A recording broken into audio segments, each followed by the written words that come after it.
O Balesteina i'r bai a gwersyll yr urdd. Mae'r 10 ifanc wedi teithio i Gaerdydd o'r Lan Orllewinol. Dyma un rhan o'r dir sydd yn gatre i 2 miliwn o bobl o fewn ffiniau Israel, sy'n un boblogaidd a Chymru gyfan. Maen nhw yma i roi sylw i'w bywydau nhw ac yn benodol i rai sydd yn byw yn Gaza.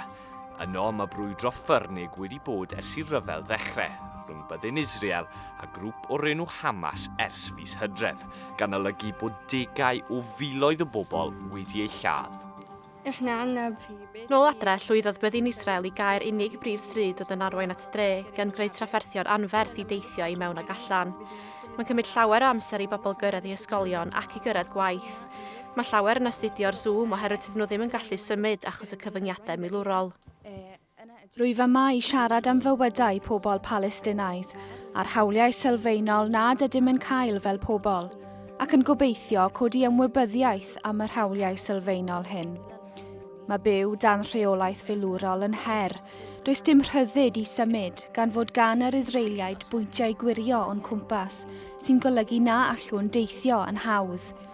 Does gennym ni ddim ysbyty nac unrhyw wasanaeth iechyd.